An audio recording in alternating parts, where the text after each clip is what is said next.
Go. Welcome, folks. This is Jason Bible coming to you live from Houston, Texas on 11:10 a.m. Just me in the studio today. Haven't done this in a while. This is I absolutely love this. So much fun. We are actually looking for more radio airtime. I think we could do a 3-hour show pretty easily. So I'm excited to be in the studio today. And I've gotten a lot of requests. A lot of folks said, Jason, can you do your story, the origin story? And I said, yeah, I'll get to that. So today I'm going to talk about how I got started in real estate, how I ended up where I am now, and where I'm at personally and financially. Before I get to that, I want to share with you guys a big, hearty, heartfelt thank you. Our show has absolutely exploded. In fact, in less than 2 weeks, especially our Facebook page, in less than 2 weeks, our show has actually grown larger than a show I had done for 3 years.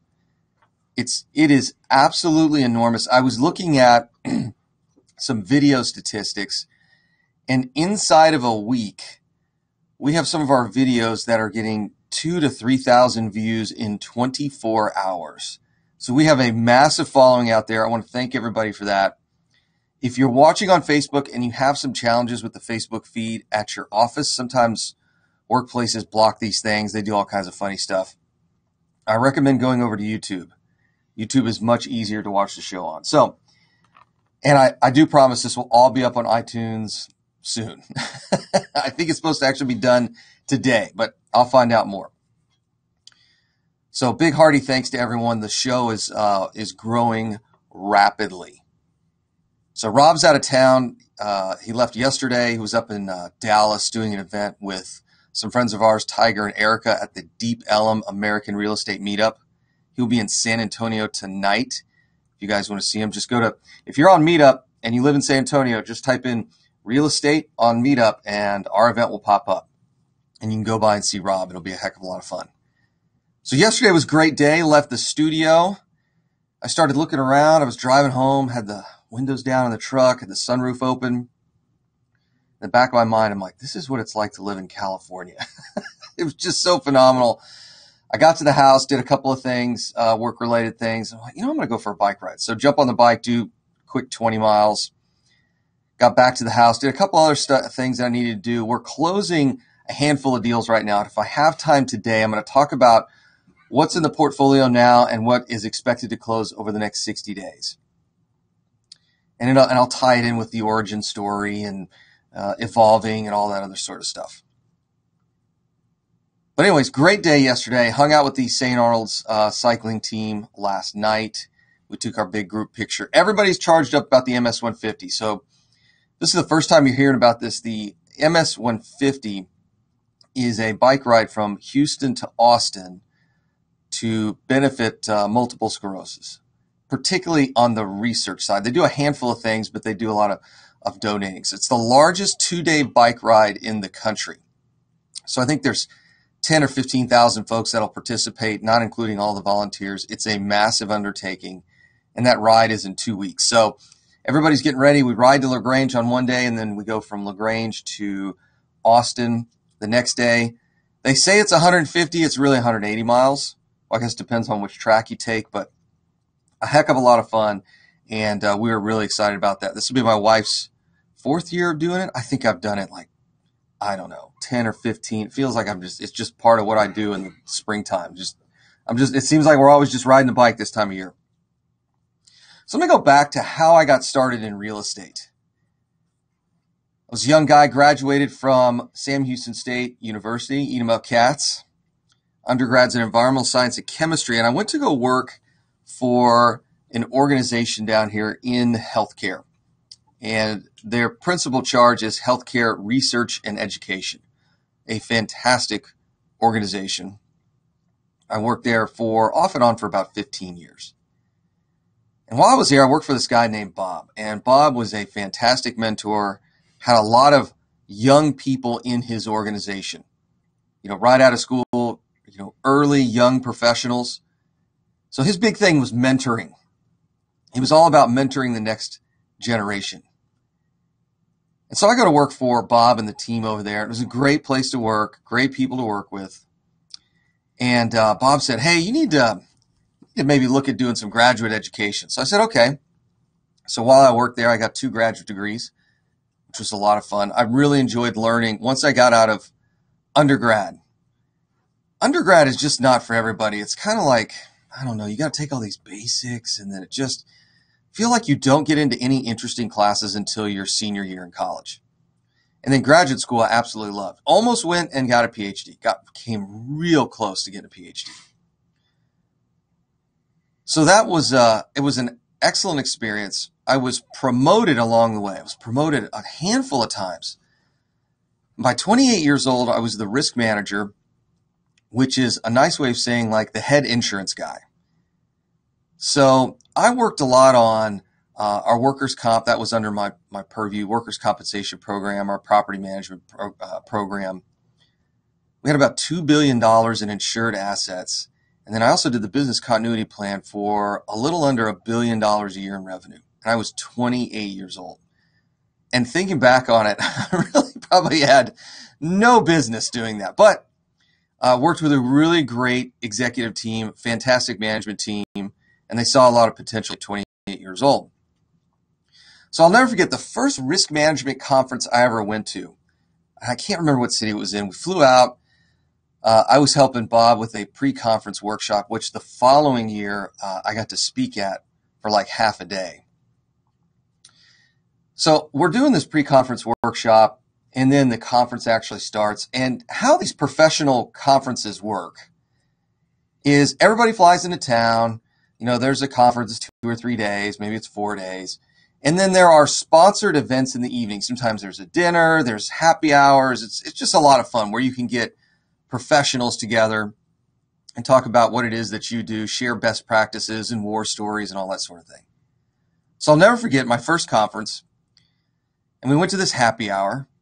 And I'm sitting there with a handful of guys, mostly men. This industry is mostly kind of male dominated, if you will. So I'm sitting next to a couple of these guys, and gentleman's in his mid-50s. And we started talking about what we do. Hey, what do you do? I work here. Well, I work here. What do you manage? Everyone manages a little bit different stuff despite having the same job title. And he looks at me and he says, well, this is it. I said, what do you mean this is it? He said, this is what it's like. I was like, what's like? He's like, this is what the next 35 years of your career is going to look like. I said, excuse me? He said, yeah, he said, I'm in my mid-50s. He said, when you really get to this level, there's only a handful of other places you can really go. So aside from, getting promoted or maybe going to a larger organization, this is kind of your working life for the next 35 years. And mind you, I was 28 at the time. In the back of my mind, I'm like, wait a minute, this is it? And he said, yeah, this is it. And I'm thinking, oh man, don't tell me we've already reached the top of this thing. I got another 35 years. I'm 28 years old. This is it? Yeah, man, this is it. So I'll never forget flying back to Houston, and I'm just sitting there and I'm having this conversation with my wife. And at this point, I had just started investing in real estate.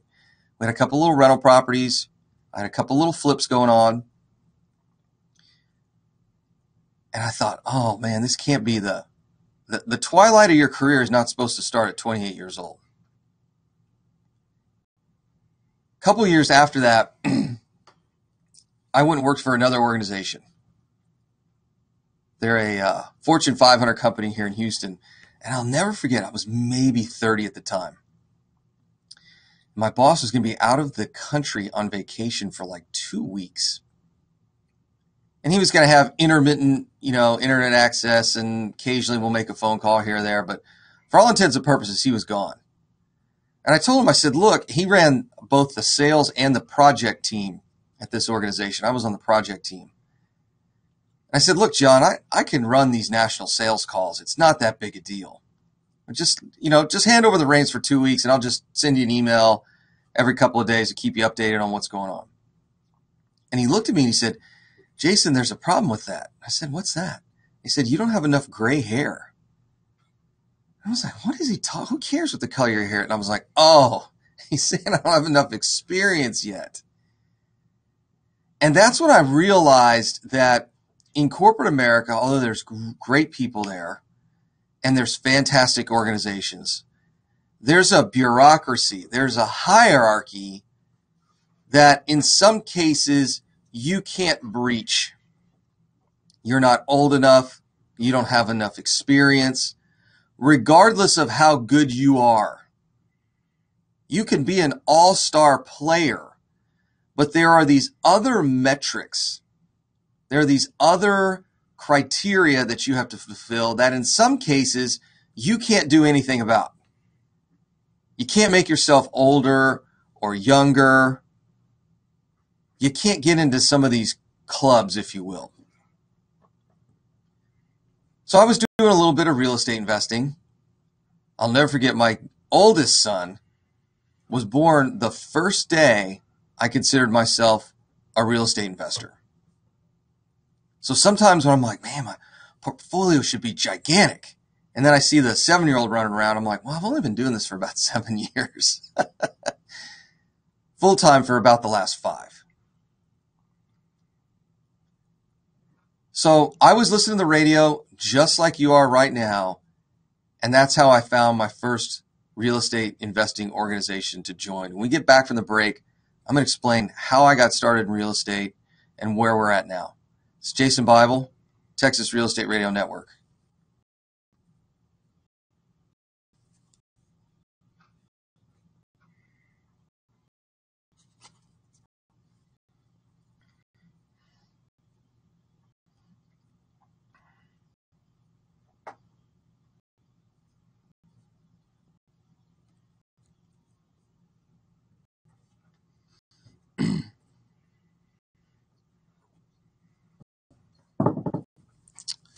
Okay. All right. Sorry, guys. I'm bringing the chat up right now. I don't know where. Oh, is it working now? Oh, I think it's working. All right. It does chat across all of our live streams, so it's getting there. I talked to the Restream guys yesterday, and they said that they do not have the tagging ability yet. So some of you guys that I tag in these posts, so I'll tag you and then you'll get a notification. They don't have that available yet. So hopefully soon.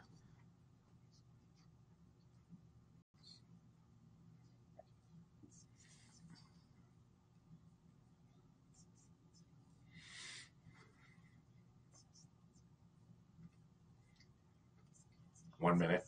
All right. I love these short breaks. Well, this is 2. It's great. 2422. 2422. Okay.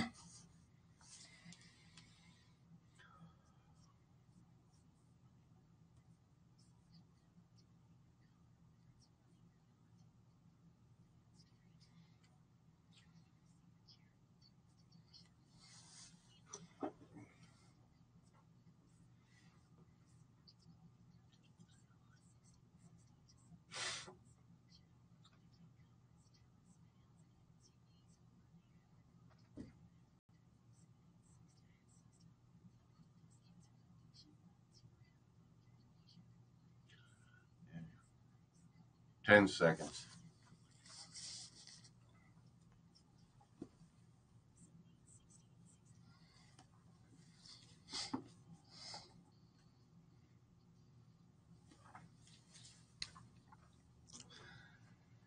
Jason Bible, Texas Real Estate Radio Network. Giving you guys my story this morning, just so we have it. We can put it in the archive for safekeeping. So first real estate investing organization I ever joined, I heard an announcement over the radio. Hey, come learn how to do real estate investing. And I'd always wondered, how does how does it work? I can get on MLS, I can get on the HAR, Houston Area Realtors, and I can look at houses for sale and rental properties and all that stuff. I just couldn't figure out, hey, how does mom and pop turn a single family house into a rental property? So I joined a handful of organizations here in town. There's a couple of them that are pretty good at what they teach. And so in the first 4 months of real estate investing, I bought 4 houses. In fact, I bought 2 in one day. My wife was out of town for a work trip, and I get a text message from a real estate wholesaler. So what a wholesaler is there's somebody that just sells their rights to purchase a property. You'll hear this term sometimes. They're selling you the contract. So I'd gone to a half dozen real estate networking events, ran into a couple of wholesalers. And one of them said, hey, Jason, give me your number and I'll text you when I have a deal. I was like, oh, okay, great. So I worked in the medical center, and I get a text to take a look at a house in Westbury. You guys are familiar with Westbury here in Houston. It sits in the shadows of the Texas Medical Center. In fact, if you don't work in the medical center or downtown, you probably don't live in Westbury. It's right there in the heart of all that. So I get this text message, hey, Jason, I got a property for you in Westbury. This is like 11:10. I was like, well, this is perfect. I can just sneak out of here for lunch. I can go walk a property real quick, and maybe it's something I'll buy. And I walked in, looked at it, and I said, I'll take it. And I handed the wholesaler a $5,000 non-refundable deposit for the property. Now, I don't recommend doing this when you're a brand new investor. But when you know what you're doing, you can walk a property and go, if you got the right education, you can walk a property and go, yeah, I'll take it. And this thing was a gigantic piece of junk. Gigantic. I'll never forget, it was a 2-story, and in Westbury, there's not very many 2-stories. So I'm standing at the bottom of the stairs, and I'm looking up to the second floor, and I was like, oh, I didn't know they put skylights in 2-story houses. And the wholesaler looks at me and goes, that ain't a skylight, dude. That's a hole in the roof. I was like, are you serious? So I walked up there. I was like, yeah, there's a hole in the roof. And it's ruining the wood floors. So I said, I'll take it. So I bought that one, went back to the office, doing the typical corporate thing, going to a million meetings that really sometimes don't accomplish a whole lot. But, death by meeting. I swear sometimes it was death by meeting, and you get paid by the length and sheer number of emails. How many emails can we send in a day? So I'm doing the typical corporate thing. It's getting close to 5 o'clock, 5:30. I get a text message. Hey, man, it's Bob the wholesaler. I got another deal for you. Oh, well, where's it at? This one's in Steeplechase. So Steeplechase is on the east side of 290, just south of 1960. Now, some of you in Houston are chuckling right now, because if you remember my story, I'm in the medical center. It's 5:30 p.m., and I'm trying to get to 290 in 1960. You might as well commission a helicopter to get to that side of town. Like, y'all think 290 is bad now. Imagine what it was like 8 years ago. It was 10 times worse. So I text the wholesaler. I'm like, look, dude, I'm in the medical center. You're at 1960 and 290. It is going to take forever for me to get up there. So that house better not be sold by the time I get there. He said, no, I'll wait for you. And there's a handful of other guys that are good buyers. And heck, you bought one from me today. We'll just wait till, 7:30 latest. So I said, perfect. Jump in the truck, head up to 290 1960. So I'm driving up there. And of course, traffic is absolutely horrendous. And I get up to this property, and I walk in the door, and I look around, and I said, what do you want for it? And he told me, and I said, I'll take it. Bought 2 houses in one day. So I head back to the house, called my wife, and I said, hey, guess what I did today? She goes, you bought a house, didn't you? I said, I bought 2. She goes, I figured you would have bought a bunch of stuff while I was out of town. So now I'm a real estate investor. Fast forward a couple of months later, when the rehabs are being finished and we're moving tenants in, we're having our second kid. And that day is when we moved in our first tenants. So I like to think that was the start of my real estate career. was when my second son was born. Fast forward about 3 years later, doing a handful of deals, at this point I've done a little flips, got a couple rental properties. And then I start thinking, maybe I can do this full time. I joined a mastermind. Now, if you're outside of real estate, you're probably like, what is a mastermind? This is weirdo language that I read about on the internet. Well, there's a book out there called Think and Grow Rich. And I'm going to tell you right now, it is going to be one of the strangest books you read in your life. At least it was for me. And I'll tell you, the strangest version of that book is you need to read the original 1937 edition. Don't get the new one. Don't get the, it seems like everybody has their brand of that book. Whatever guru out there, they've got, the Joe Bob version of Think and Grow Rich. Do not buy that one. Buy the 1937 edition. It is weird. They start talking about this infinite intelligence and tapping into all this medical physical weirdness. I read it every year, and every year it kind of says something different. But I'm reading this book, and while I'm reading that book, I'm reading The Millionaire Next Door. And The Millionaire Next Door is a book that is the complete opposite of Think and Grow Rich. Dr. Thomas Stanley did, 10, 15 years of research on who the wealthy are in this country. He actually started out working for a marketing firm while he was at the university to explain to marketing firms where wealthy people, who wealthy people are and where they live. So it's incredibly analytical. So on one hand, you've got Think and Grow Rich, and then the other hand, you have The Millionaire Next Door. And I highly recommend, don't read the original Millionaire Next Door. Read the one he wrote after 2009. I think that's a better version. Dr. Stanley has since passed away, so there's not going to be any more versions of Millionaire Next Door. And if you want to go to the next level, The Millionaire Mind is absolutely fantastic. But I would get Dr. Stanley's book, The Millionaire Next Door, revisit it. I think it's a 2010, 2011 edition. And then read the original version of Think and Grow Rich. Between that and some accounting books, that is all you need to know to start a business.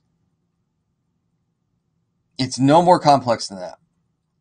So I'm reading these two books and I'm thinking, maybe I should start a business in real estate. Because I look and see how these single family businesses are run and they're not great. I think there's an opportunity in this marketplace. We get back from the break. We'll talk about what that looked like when I went full time in my career. It's Jason Bible, Right Path Real Estate.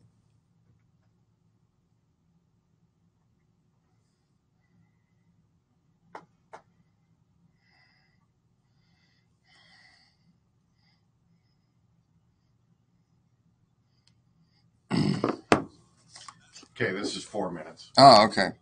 Let me call Rob real quick. Good story. Oh, thank you. I'm trying to make it entertaining. No, good story.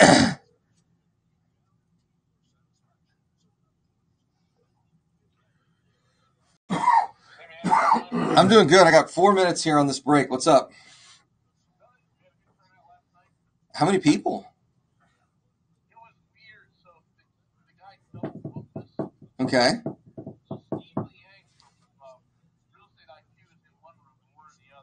Oh, that's funny.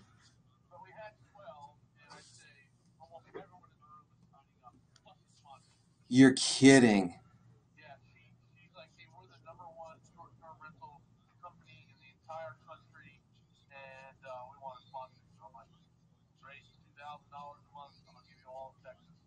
Oh, that's awesome.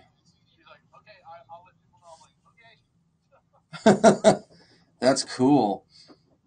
So they're gonna have.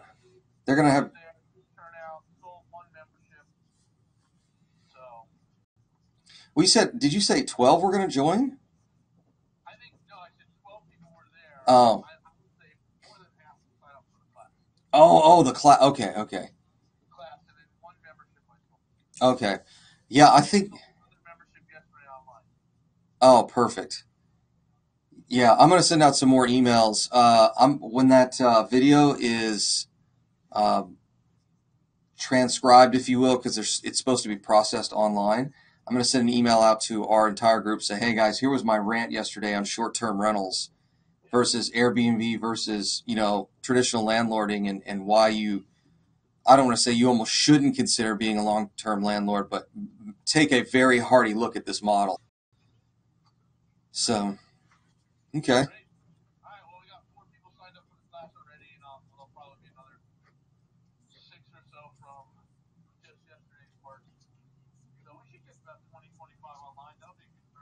Yeah, that'd be great. And then I think it's just, push them to the mastermind, right? It's like, hey, look. Yeah. So, well, cool. That's good. I like it.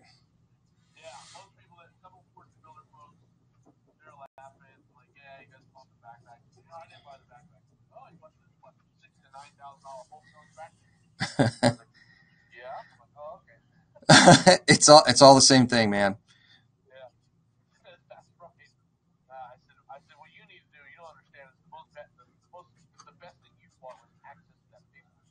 Oh, that's right. Yeah. And most people don't. 1 minute. So, oh, thank you. All right. All right, bye.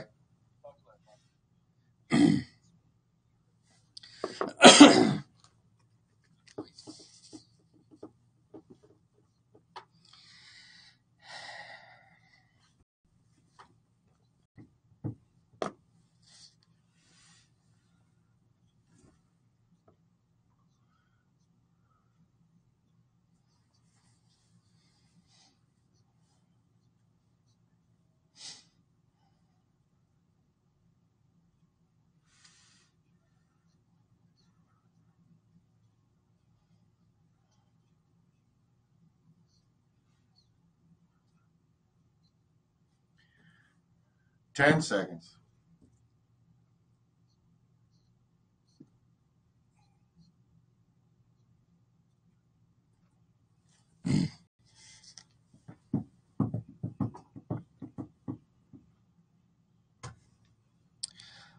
Welcome back. Jason Bible, Texas Real Estate Radio Network. So I'm just sharing a little bit of my story. So I talked a little about how I got started.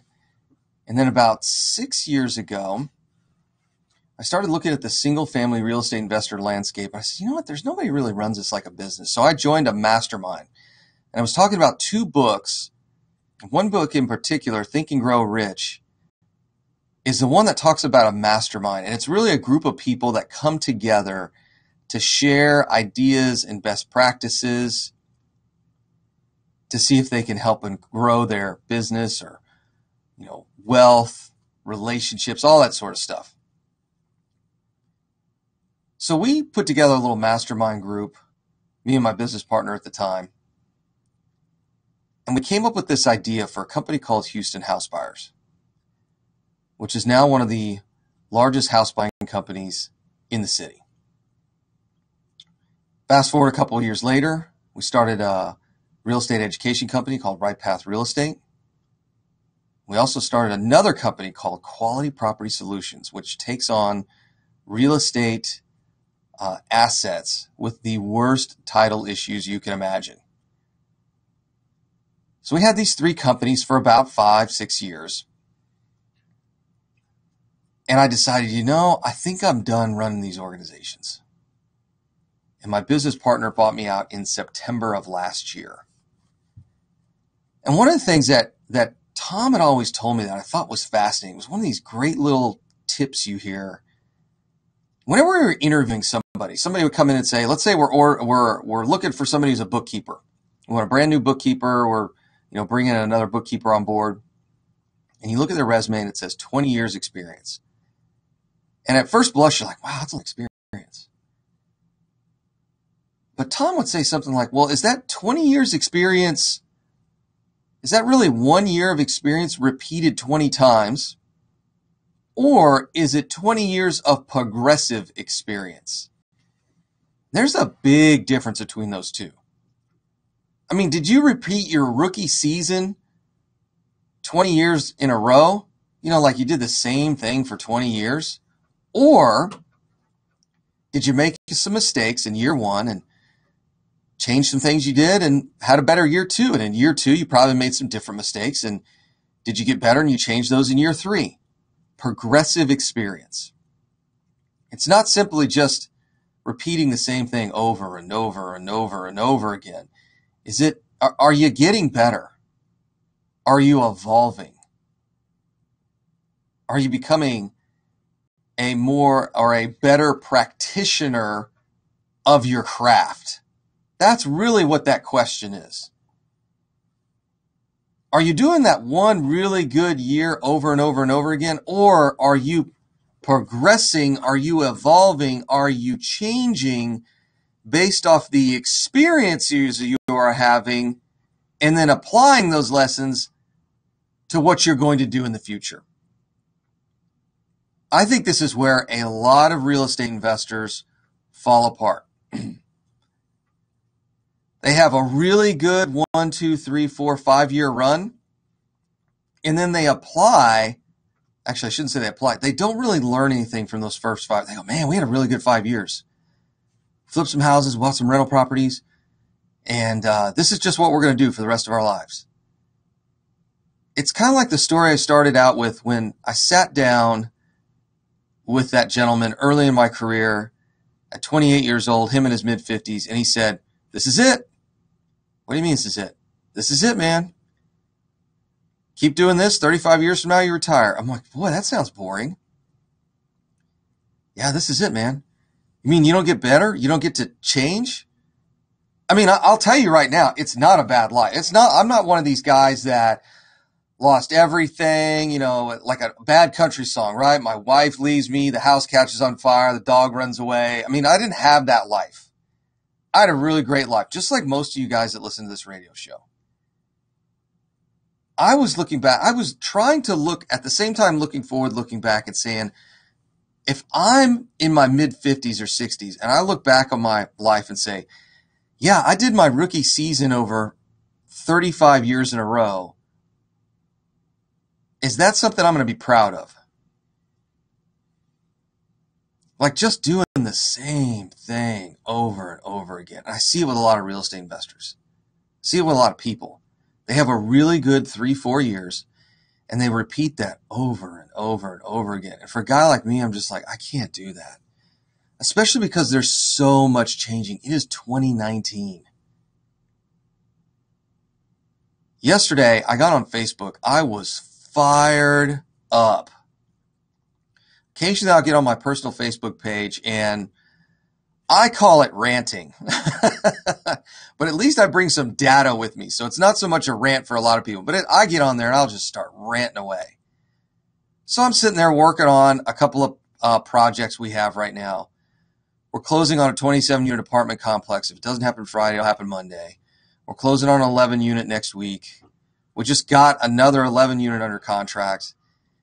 And I'm looking at these numbers on these 4 beach houses we're buying. And I'm listening to, I can't remember if it was a radio show or a podcast talking about, you should only do real estate this one certain way. And I'm sitting there in the back of my mind, I could just hear that guy that I was hanging out with at that happy hour at 28 years old saying, well, Jason, this is the only way to do it. And you're going to have 35 years of this and then you'll be done. And I'm like, man, there's a way better way to do this. And it doesn't take 35 years. Heck, I keep hearing on the radio, there's like a handful of radio shows and podcasts right now that are on the 5-year to retirement track. You can do that in 6 months. I mean, really, it's not that difficult. Why they don't say that, I don't know. Well, let's talk about that for a second. I get on Facebook. I am so fired up because I'm hearing you can only do real estate this one way. And then I said, guys, if you do it this way, you get a way better asset. There are so many advantages to doing it this other way, but people refuse to acknowledge it because they want to do business like they did their rookie season. The same thing over and over and over again. We get back from the break. I want to talk about what it is that we're doing now, and I'll go back to the stories. Jason Bible, Texas Real Estate Radio Network.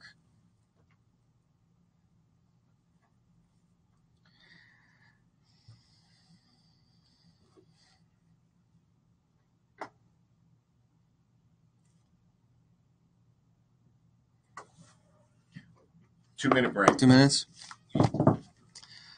Rob, if you're listening, Natalia sent over the contract for, is it a 10 unit or 11 unit? I can't remember.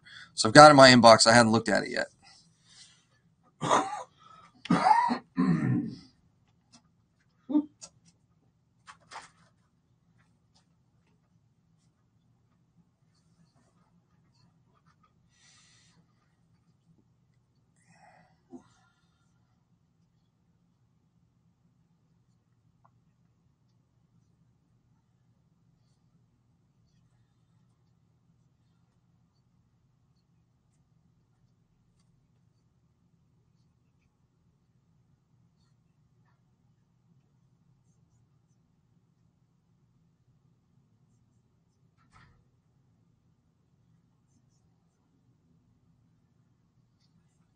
One minute. Okay.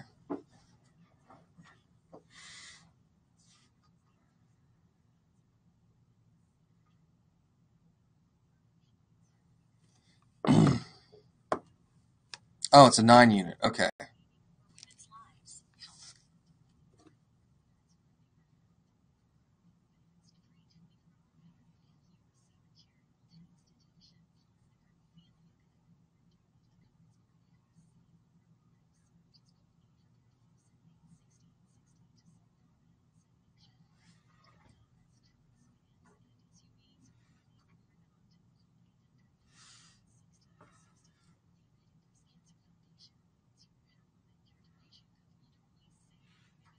Ten seconds. Okay.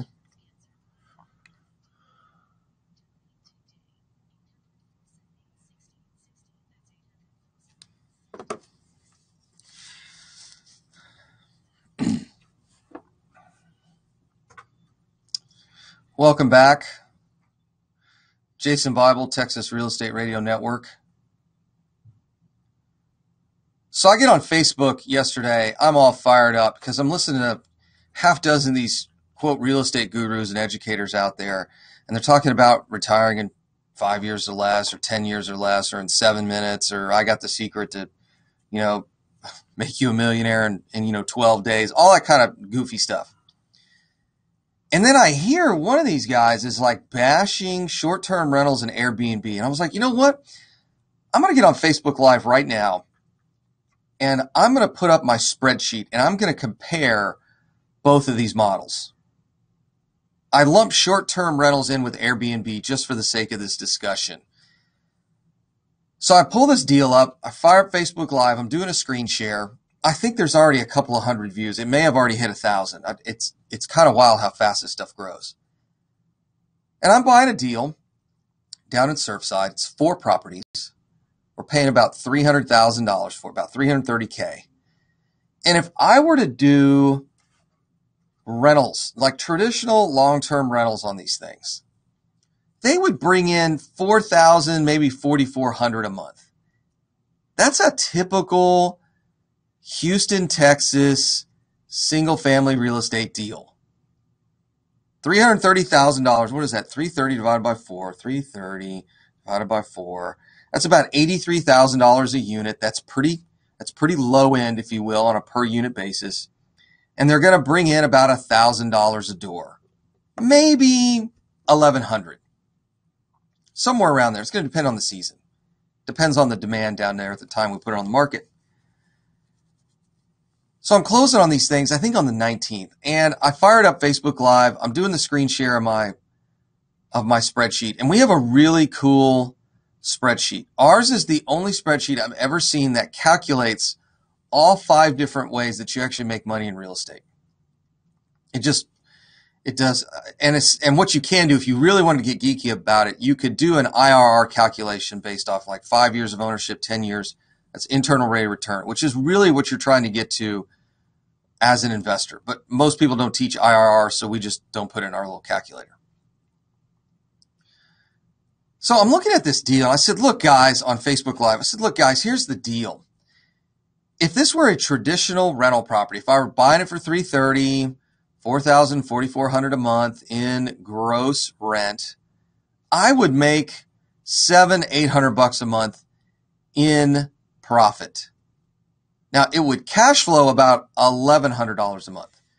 There's a big difference between cash flow and profit. There are a lot of soft costs that are not calculated in most real estate calculators, in most real estate spreadsheets. So I include all those. I've got a make-ready expense, an O&M expense, a vacancy expense, a capital expenditure expense. I put all that stuff in there. So if I were doing a traditional rental model on this deal, we cash flow us about $700 a month. However, if I were to use this exact same asset and turn it into a short-term rental, it rents for $1,800 a week. $1,800 a week. Now, there are some additional expenses with that. I got to pick up utilities, and I'm going to have a make-ready expense that is going to be substantially higher because we're going to be make-readying these things every week, every other week. Now, it's not a huge make-ready. It's really a cleaning expense. So after adding all of that stuff in, all four of these things will be renting for $1,800 a month. It's over $7,400 a month. In fact, it's $1,800. If you guys want to know, $1,800 times 4.3. Because there's 4.3 weeks in a month over a 12-month period. That's $7,740 a month. So you've got a choice here. I can rent this asset out on a long-term basis, just like all the other landlords have done for a gazillion years, at $4,400 a month, or I could use this asset as a short-term rental property for $7,740 a month. So you got a choice. Do you want $4,000 a month in gross rent, or do you want $7,700? I'm going to choose the $7,700. In fact, when you do all your math, what drops down to the bottom line is $3,700 a month. So you tell me, how fast can you build wealth at $700 a month in cash flow versus $3,700 a month in cash flow? That's the difference. When people talk about retiring early, I like to ask them, or retiring, I'm like, how much money do you need to make to retire? Oh, I need 10 grand a month. Okay, well, what are your rental properties bringing you in? Oh, about $300 a month in cash flow. I'm like, so you need like a gazillion of these things, right? Yeah, I need like 40 of them. What if you did short-term rentals and Airbnb instead? This particular property, if I needed $10,000 a month to retire, I need 3 of them. The return is almost 10x. So you've got to ask yourself, do I want 34 properties or do I want 3? The reason it takes 5 to 7 years to retire is because you have to buy so many of these things. If you got to think about this, if you're, oh, I'm going to retire in 5 years. Okay, you need 40 properties in 5 years. You got to buy 80 of these things a year. What if I just went and bought 5 short-term rentals or 5 Airbnbs? You could totally do that in a year and be done. Why do this in 5 years when you can do it in 1? And the reason I bring up my background and my experience to start the show is you have to change. You have to evolve. I did all those little rental properties. We had a portfolio. We were flipping and wholesaling and all that other stuff. But the reality is in 2019 and 2020, it's a short-term rental Airbnb world.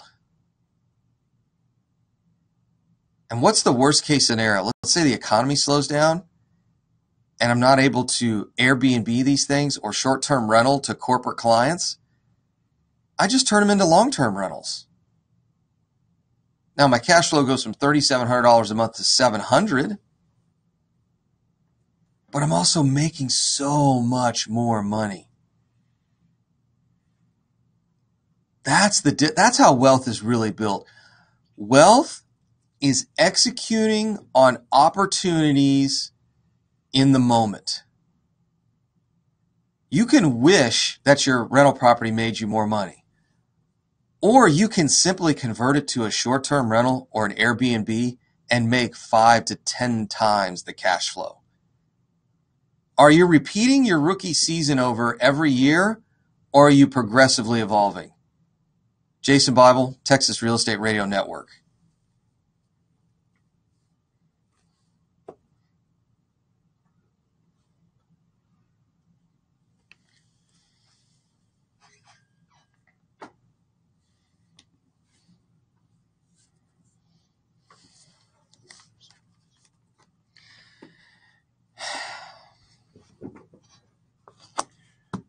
So do those numbers you just said, do they work out in reality? Yeah, no, this is a real deal we're doing. It is. So this deal we bought, it's what's crazy is, so I could literally rent it for $1,000, $1,100 a door. Mhm. The current owner is already using it as a short-term rental for $1,800 a week. Like, we think we're going to be able to improve those numbers. In fact, what's wild is, so I'll give you the Airbnb numbers. So at $1,800 a week, we're bringing in $77.40 a month. However, if we Airbnb it at 50% occupancies, that's break even. Our number usually is about 65. Right. It'll bring in $125K a year. Now, there's going to be some more overhead, but at $125K divided by 12, so you're at 10.4. Yeah. So let's say 9. Got 1 minute.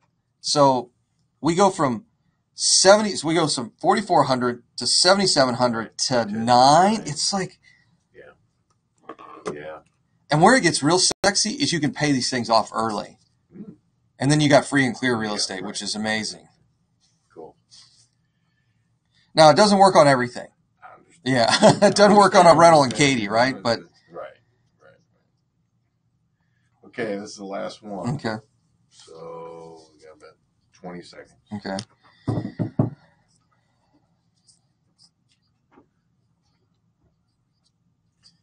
God, the volume levels on these spots, terrible.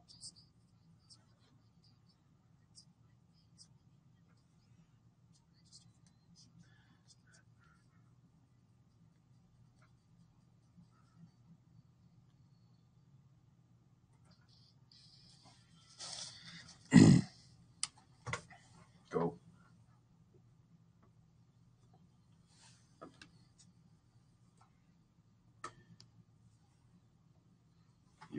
Sorry. Welcome back. Welcome back, Jason Bible, Texas Real Estate Radio Network.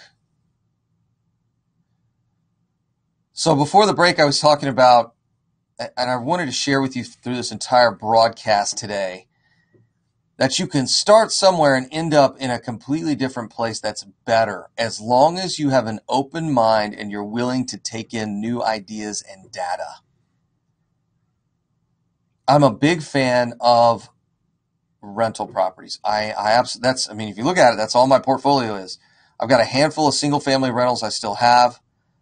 Most everything else is small apartments, Airbnb, and short-term rental properties. I was sharing with you today the difference between a short-term rental and a long-term traditional landlord deal. The difference is $700 a month in cash flow versus $3,700 a month.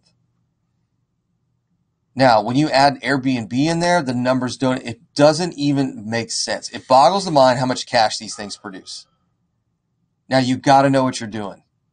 I will tell you this. This is not for, hey, I just put it on the market and it kind of just brings money in. You really got to know what you're doing. So Rob has got a class he's doing this weekend. It's online. The live class, he's doing the class. It's 6 hours. If you are interested in that class, send him a text, 281-401-9800. 9008. Again, you can shoot them a text, 281-401-9008. If you want to learn how to do short-term rental properties in Airbnb, I do not know anyone in the country that's doing as well as we are.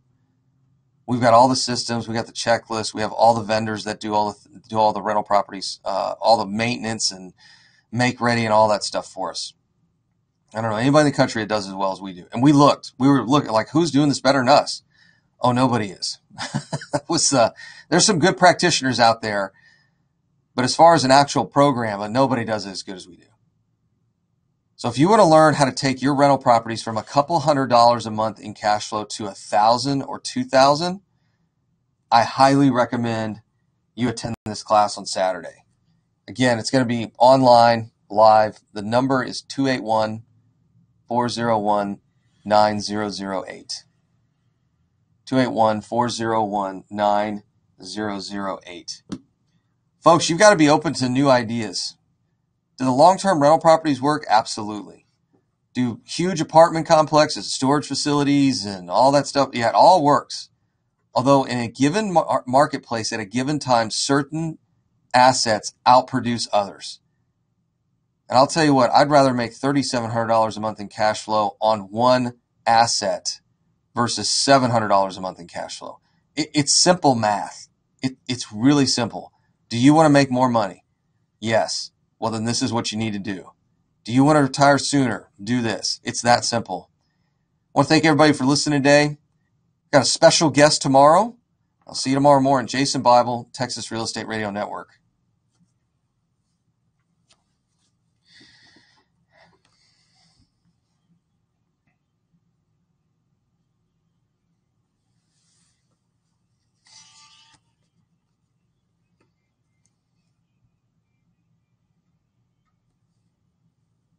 We'll see you guys later. Thanks for watching.